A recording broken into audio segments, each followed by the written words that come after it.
नमस्कार, स्वागत है आप सभी का एबी स्टार न्यूज में और मैं हूं आपके साथ जुबैर चौधरी। वक्त तो चला है देश लाइव का, जहां सबसे पहले बात आजम खां की कर लेते हैं। दरअसल राजनीतिक गलियारों में आजम खां को लेकर चर्चाएं बहुत तेज हैं। शिवपाल यादव और अखिलेश यादव के बाद अब बसपा की प्रमुख मायावती ने भी आजम खां के लिए बयान दिया है। आपको बता दें कि मायावती ने अखिलेश यादव से नाराजगी की खबरों के बीच बसपा सुप्रीमो मायावती ने सपा नेता आजम खां का समर्थन करते हुए बीजेपी सरकार पर जमकर निशाना साधा है। मायावती ने कहा है कि यूपी और अन्य बीजेपी शासित राज्यों में कांग्रेस की ही तरह गरीब, दलितों, आदिवासियों और मुस्लिमों को टारगेट कर जुल्म, जाति और भय का शिकार बनाकर उन्हें परेशान किया जा रहा है। बसपा प्रमुख मायावती ने रामपुर से विधायक और सपा के कद्दावर मुस्लिम चेहरा माने जाने वाले आजम खां के लिए समर्थन में ट्वीट किया।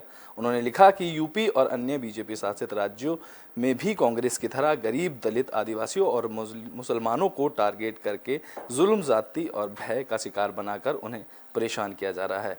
यह अति दुखद है, जबकि दूसरों के मामलों में इनकी कृपा दृष्टि जारी है।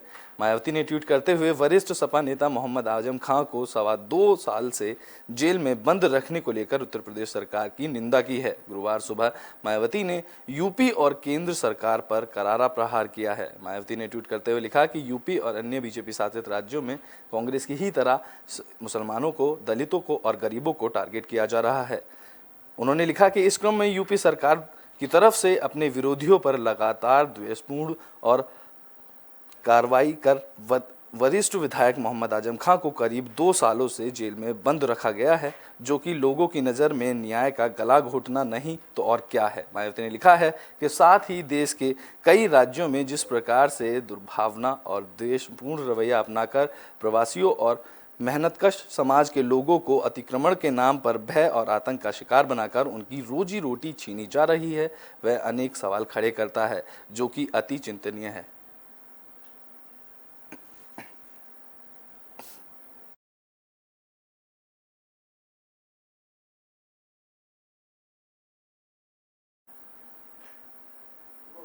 बुलेटिन बात अब गुजरात में केजरीवाल के दावों की कर लेते हैं। दरअसल केजरीवाल ने गुजरात में भी सरकार बनाने का दावा किया है। आपको बता दें कि आम आदमी पार्टी के संयोजक और दिल्ली के मुख्यमंत्री अरविंद केजरीवाल ने गुरुवार में अपनी पार्टी की सरकार बनेगा गुजरात में अपनी पार्टी की सरकार बनाने का दावा किया है। उन्होंने कहा है कि सरकार बनने पर वह बुजुर्गों को मुफ्त में तीर्थ यात्रा कराएंगे। यही नहीं, उन्होंने मुफ्त पानी और बिजली के साथ ही बेहतर शिक्षा की व्यवस्था करने की बात कही। राजकोट के मैदान में जनसभा को संबोधित करते हुए केजरीवाल ने कहा कि बीजेपी गुजरात के लोगों को लूट रही है। 27 साल से वह राज्य को अच्छे स्कूल, अस्पताल नहीं दे सकी। दिल्ली में 5 साल से 12 लाख लोगों को रोजगार दिया गया है। उन्होंने कहा कि बीजेपी नेता पेपर तो ठीक से करा नहीं पाते, सरकार क्या चलाएंगे। उन्होंने तंज कसते हुए ये बात कही। उन्होंने कहा कि मुझे राजनीति नहीं आती, काम करना आता है। दिल्ली की तरह गुजरात में भी काम चाहिए और सभी लोग को आपको ही वोट करें। उन्होंने अपनी पार्टी के समर्थन में लोगों से अपील की और आम आदमी पार्टी को वोट करने की लोगों से अपील की। तो वहीं उन्होंने बीजेपी और कांग्रेस पार्टी को लेकर भाई बहन जैसे का रिश्ता बताया। उन्होंने कहा कि इनकी सरकार हटाओ और आपकी सरकार लाओ। कांग्रेस के वरिष्ठ नेता राहुल गांधी के बाद केजरीवाल ने भी बीजेपी को अमीरों की पार्टी बताते हुए कहा कि कोई भी बीमार हो जाए तो इलाज में पूरा घर बर्बाद हो जाता है, जमीन जेवर तक बिक जाते हैं, लेकिन दिल्ली में 2 करोड़ लोगों को मुफ्त चिकित्सा सेवाएं उपलब्ध कराई जा चुकी हैं। केजरीवाल ने कहा कि पाटिल ने बोला था कि दिल्ली से ठग आता है। क्या मैं आपको ठग लगता हूं? क्या ठग स्कूल बनवाता है, बच्चों की पढ़ाई की बात करता है, या ठग अस्पताल बनाता है? आपको बता दें कि इससे पहले भी केजरीवाल ने संबोधित करके अपनी दिल्ली सरकार में किए कामों की गणना की थी। आपको बता दें कि उन्होंने फिर से ठग नाम को लेकर उन पर की गई टिप्पणी को लेकर इस्तेमाल किया। उन्होंने कहा कि क्या कोई ठग स्कूल बनवाता है, क्या कोई ठग बच्चों की पढ़ाई की बात करता है। आपको बता दें कि दिल्ली में रही अपनी मुख्यमंत्री पद पर उन्होंने जितनी भी सेवाएं दी उसको संबोधन में उन्होंने बताया और गुजरात की जनता से आम आदमी पार्टी को वोट करने की अपील की।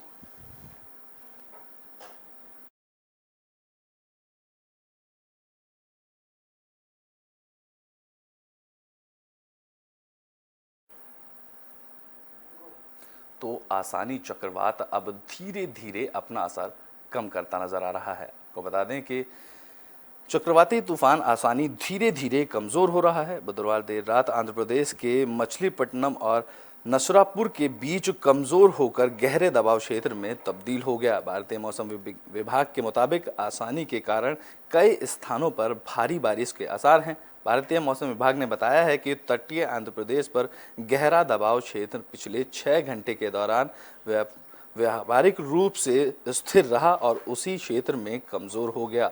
अगले 12 घंटों के दौरान इसके तटीय आंध्र प्रदेश के आसपास मंडराने और कमजोर होने की भी संभावनाएं जताई गई हैं। भारत मौसम विज्ञान विभाग की ओर से बताया गया है कि ओडिशा और पश्चिम बंगाल के कई हिस्सों में गुरुवार की सुबह से ही भारी बारिश हो रही है। दरअसल चक्रवात आसानी कमजोर होकर एक गहरे दबाव में बदल गया है, जो कि आंध्र प्रदेश के तटीय क्षेत्रों के आसपास केंद्रित है। भारतीय मौसम विभाग ने बताया कि उत्तर पश्चिम और मध्य भारत के अगले 5 दिनों तक भयंकर गर्मी पड़ेगी। इस दौरान लू भी लोगों को परेशान करेगी। मौसम वैज्ञानिकों ने बताया कि पूर्व भारत में अधिकतम तापमान में बढ़ोतरी के आसार कम हैं, लेकिन इसके बाद 2 से 4 डिग्री तक का पारा बढ़ सकता है। वहीं राजस्थान में तापमान 44 डिग्री से 46 डिग्री सेल्सियस के बीच रह सकता है। ऐसा ही हाल मध्य प्रदेश में रहने वाला है। यहाँ 15 मई तक लू चलने के आसार हैं। इसके अलावा हरियाणा, दिल्ली और पंजाब में भी 12 से 15 मई तक भयंकर गर्मी पड़ने के आसार हैं। दरअसल आपको बता दें कि आसानी चक्रवात अब धीरे धीरे कमजोर हो रहा है, जो कि आंध्र प्रदेश के कुछ क्षेत्रों में गहरे दबाव क्षेत्र में तब्दील हो रहा है, जिसके चलते वहां भारी बारिश के आसार हैं। तो वहीं कई क्षेत्रों में मौसम विभाग ने बताया है कि गर्मी बढ़ने के आसार हैं, लोगों को लू परेशान कर सकती है। तो अब बात दिल्ली, पंजाब और हरियाणा की करें तो 12 मई से 15 मई तक यहाँ भयंकर गर्मी पड़ने के आसार मौसम विभाग ने जताए हैं। तो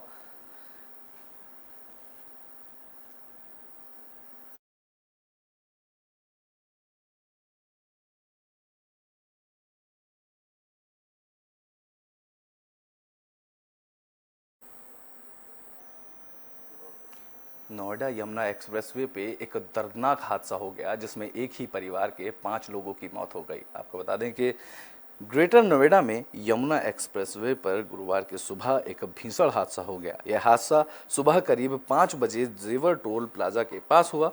इस हादसे में 5 लोगों की मौत मौके पर ही हो गई और 2 लोग गंभीर रूप से घायल हो गए।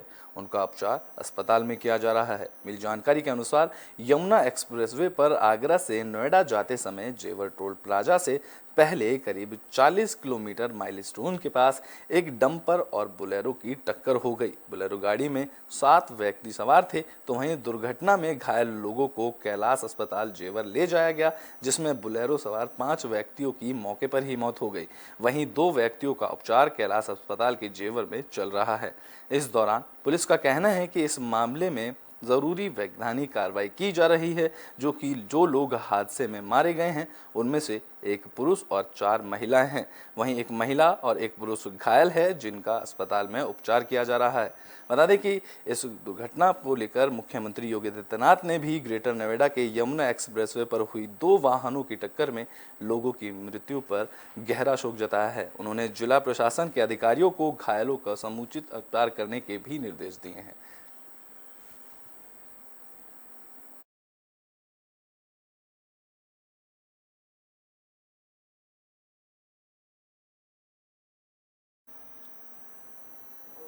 यमुना एक्सप्रेसवे के बाद हरदोई से भी दुर्घटना सामने आई, जिस दुर्घटना में 5 लोगों की मौत हो गई। आपको बता दें कि हरदोई जिले के हरपालपुर कोतवाली क्षेत्र में कटरा बेलखोरी मार्ग पर बुधवार सुबह बाइक सवार को बचाने के प्रयास में डंपर और टेम्पो की आमने सामने से भिड़ंत हो गई। हादसे में बाइक सवार युवक टेम्पो में सवार मां बेटे समेत 4 लोगों की मौके पर ही मौत हो गई। टेम्पो सवार 9 अन्य लोग गंभीर रूप से घायल हो गए। पुलिस ने घायलों को सवायाजपुर CHC भिजवाया, जहां सभी टेम्पो में सवार थे। दरअसल हरपालपुर कोतवाली क्षेत्र के कटरा बेलखोर मार्ग पर एक बाइक सवार को अचानक टेम्पो के सामने आ गया, जिसको बचाने के प्रयास में टेम्पो सामने से आ रहे डंपर से टकरा गया। सूचना पर पहुंचे एसडीएम राकेश सिंह ने घटना की जांच की। पुलिस ने एम्बुलेंस के घायलों को सयाजपुर सीएचसी भिजवाया, जहां पर डॉक्टरों ने पांचों की हालत नाजुक होने के बाद जिला अस्पताल रेफर कर दिया, जिसके बाद उनमें सभी की मौत हो गई।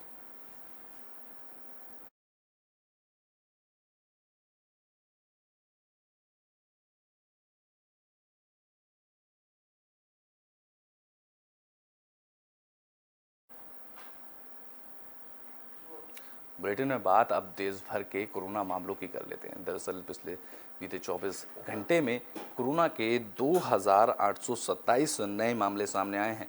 देश में कोरोना संक्रमण के मामलों में उतार चढ़ाव जारी है। गुरुवार को केंद्रीय स्वास्थ्य मंत्रालय की ओर से जारी किए गए आंकड़ों के मुताबिक 24 घंटे के अंदर देश में 2,827 नए कोरोना के मामले सामने आए हैं, जबकि एक दिन पहले 2,857 मामले दर्ज किए गए थे। वहीं मंगलवार की बात करें तो मंगलवार को 2,288 मामले सामने आए थे। स्वास्थ्य मंत्रालय के आंकड़ों के मुताबिक पिछले 24 घंटे में 24 लोगों की मौत हो चुकी है। वहीं एक दिन पहले ही 54 लोगों की मौत हुई थी। मौत की अगर बात करें तो मौत के आंकड़ों में गिरावट देखने को मिली है। एक दिन पहले 54 लोगों की मौत थी, तो स्वास्थ्य मंत्रालय के आंकड़ों के मुताबिक पिछले 24 घंटे में 24 लोगों की मौत हुई है। वहीं इसके बाद देश में कोरोना से होने वाली मौतों की संख्या अब 5,24,181 पर पहुंच गई है। स्वास्थ्य मंत्रालय ने ताजा आंकड़ों के मुताबिक देश में 24 घंटे के अंदर कोरोना से 3,230 लोग ठीक हो चुके हैं, ये जो कि बड़ी बात है। इसके बाद कुछ सक्रिय मामले बचे हैं, जो कि अब सक्रिय मामलों की गिनती करें तो 19,057 मामले सक्रिय बचे हैं। स्वास्थ्य मंत्रालय की ओर से जारी किए गए आंकड़ों के मुताबिक देश में कोरोना से अब तक 4,25,70,165 लोग ठीक हो चुके हैं। वहीं देश में अब तक 190.83 करोड़ से ज़्यादा लोगों का टीकाकरण हो चुका है। पिछले 24 घंटे में 14,85,252 लोगों को कोरोना वैक्सीन लगवाई गई है। आपको बता दें कि देश भर में अभी भी कोरोना वैक्सीन लगाई जा रही है, जिसके चलते एक बड़ी उपलब्धि पिछले 24 घंटे में भारत को मिली है। देश भर में पिछले 24 घंटे में 14,85,292 लोगों को कोरोना वैक्सीन लगाई जा चुकी है। अगर कोरोना वैक्सीनेशन की बात करें तो भारत में 190 करोड़ से ज़्यादा लोगों का टीकाकरण हो चुका है। बता दें कि कोरोना लगातार बढ़ता और घटता दिखाई दे रहा है। मौतों की संख्या में भी गिरावट देखने को मिली है। बीते दिन से मौतों की संख्या में करीबन 50% की गिरावट देखने को मिली है। बीते दिन 54 लोगों की कोरोना से मौत हुई थी, जबकि आज के स्वास्थ्य मंत्रालय के अनुसार 24 लोगों की मौत कोरोना से हुई है। वहीं मामले अब घटकर 2,827 पे पहुंच चुके हैं। इससे बीते 3 दिन पहले की अगर बात करें तो ये मामले 3,000 से ऊपर जा रहे थे। लगातार 3 से 4 दिन से कोरोना के मामलों में गिरावट देखी जा रही है, जिसमें अब कोरोना के मामले बीते 24 घंटे में 2,827 पर जा रुके हैं।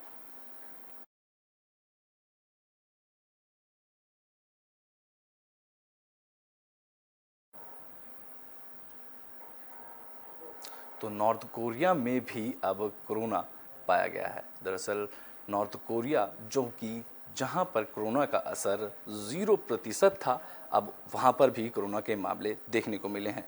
नॉर्थ कोरिया में कोरोना का केस मिला है, तो वहीं किम जोंग ने पूरे देश में लॉकडाउन लगा दिया गया है।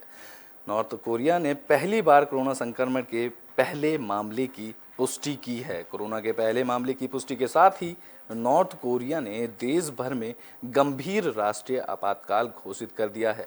नॉर्थ कोरिया के तानाशाह किम जोंग ने उनके देश में लॉकडाउन लगाने का आदेश दिया है। कोरोना संक्रमण को फैलने से बचाने के लिए किम जोंग उनके देश में गंभीर राष्ट्रीय आपातकाल की घोषणा कर चुके हैं, जबकि आपको बता दें कि जब पूरी दुनिया कोरोना महामारी से जूझ रही थी, तब उत्तर कोरिया 0 कोविड केस का दावा कर रहा था। महामारी की त्रासदी में खुद को सुरक्षित बताने वाले देश से अब प्रकोप की खबरें सामने आ रही हैं। इससे एक भयानक मानवीय संकट का खतरा पैदा हो गया है, क्योंकि उत्तर कोरिया उन देशों में शामिल है जहां अभी तक टीकाकरण शुरू नहीं हुआ है।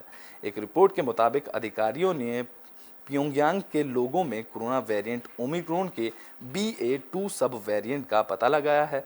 हालांकि मामलों की संख्या अभी उजागर नहीं की गई है। रिपोर्ट में कहा गया है कि हमारे इमरजेंसी क्वारंटाइन फ्रंट में सेंध के बाद देश में सबसे बड़ा आपातकालीन संकट खड़ा हो गया है।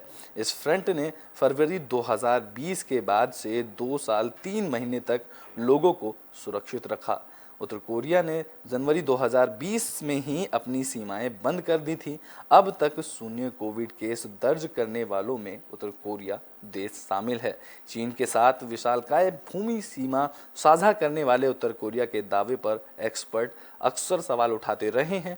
मेडिकल अधिकारी चेतावनी भी दे चुके हैं कि उत्तर कोरिया संयुक्त राष्ट्र समर्पित कोवैक्स की ओर से वैक्सीन की खेप को लगातार ठुकरा रहा है, जिसके चलते भविष्य में उन्हें गंभीर कोरोना प्रकोप का सामना करना पड़ सकता है। दरअसल हम बात कर रहे हैं नॉर्थ कोरिया की, जहां अब पहली कोरोना मामले की पुष्टि हो चुकी है। अगर बात उत्तर कोरिया की करें तो वहां पर कोवैक्सीन की खेप को लगातार ठुकराया जा रहा है, जिसके चलते भविष्य में गंभीर कोरोना वायरस के प्रकोप का उन्हें सामना करना पड़ सकता है। बता दें कि जब पूरी दुनिया कोरोना महामारी से जूझ रही थी तो उत्तर कोरिया एक ऐसा देश था जहां 0 कोविड केस का दावा किया गया था। इसको लेकर उनको काफ़ी सवाल भी खड़े हुए थे। हालांकि मामलों की संख्या उजागर नहीं की गई। रिपोर्ट में कहा गया था कि हमारे इमरजेंसी क्वारंटाइन फ्रंट के सेंध के बाद देश में सबसे बड़ा आपातकालीन संकट अब आके खड़ा हुआ है, क्योंकि अब वहां पर भी कोरोना के मामले देखने को मिल रहे हैं।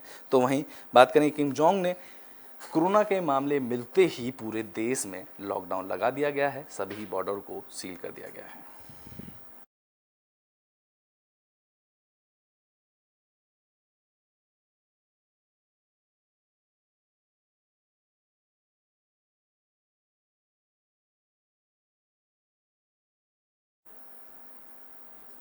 ब्रिटेन में बात अब चीन में हुए विमान हादसे की कर लेते हैं। दरअसल चीन में विमान हादसा हुआ।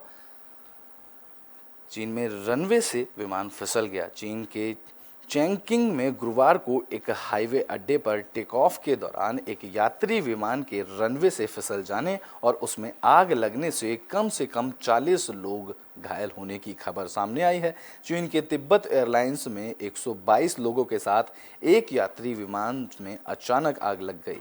जब विमान गुरुवार को देश के दक्षिण पश्चिम चोंगिंग शहर में उड़ान भर रहा था। मिली जानकारी के मुताबिक तिब्बत जाने वाले इस विमान में 113 यात्री और चालक दल के 9 सदस्य सवार थे।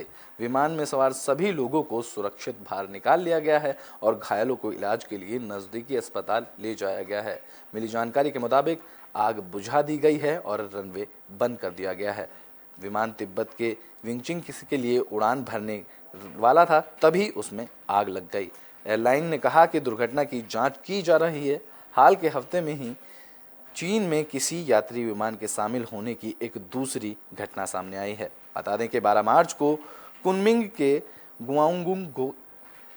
गुआंगझोंग जाकर बोइंग 737 विमान पर यह हादसा हुआ था, जहां पर दुर्घटनाग्रस्त होने से चालक दल के 9 सदस्य सहित 132 लोग मारे गए थे। अब चीन से एक और विमान हादसे की खबर सामने आई।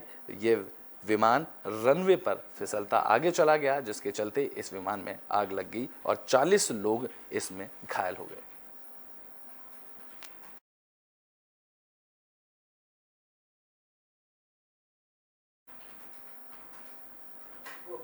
तो हाल ही में चीन से लगातार 2 विमान की घटना सामने आई। पहले विमान की घटना में कई लोगों के मारे जाने की खबर सामने आई थी, तो इस बार चीन के रनवे पर विमान फिसल कर आगे चला गया, जिससे विमान में आग लग गई और इस दुर्घटना में 40 लोग घायल हो गए। देश लाइव में अभी के लिए बस इतना ही। देश और दुनिया की तमाम खबरों के लिए देखते रहें एबी स्टार न्यूज़।